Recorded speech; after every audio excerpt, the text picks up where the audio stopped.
Sometimes we can wake up from a dream and feel so guilty. We can sometimes wake up from a dream and think like, goodness gracious, that must be a sin. Like that's gotta be bad. My name's Father Mike.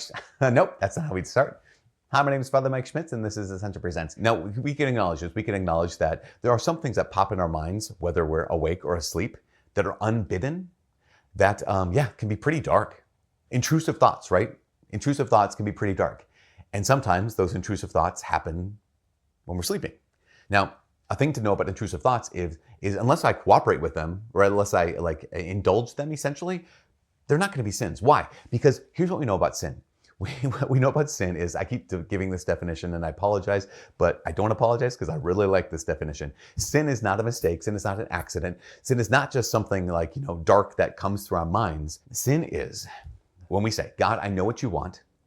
I don't care. I want what I want. And so there's three aspects of every sin, right? There's the action itself, or the object chosen, like the thing itself, like what would be the sin.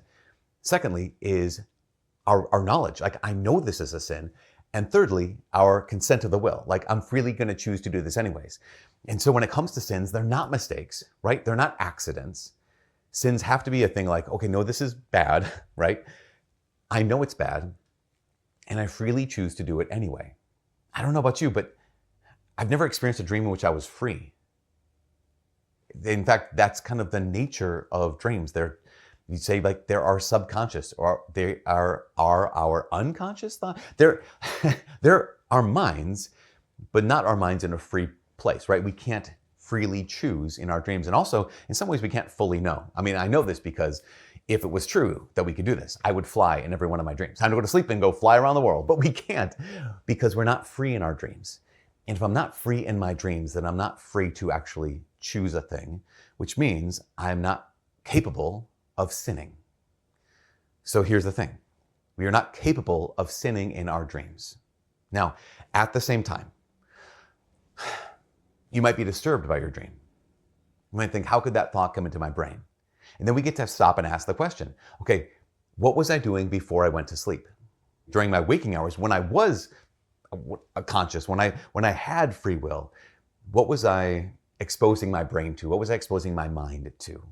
And you might answer, like, no, nothing, just normal stuff, like nothing dark, nothing potentially evil, nothing that was even a near occasion of sin. In that case, okay, great. So you're not culpable, you're not responsible in any way for this. But it could be like, oh yeah, I found myself, I was looking at this, I was watching this, I was listening to this, I was pondering all these kind of things that might be a little bit darker.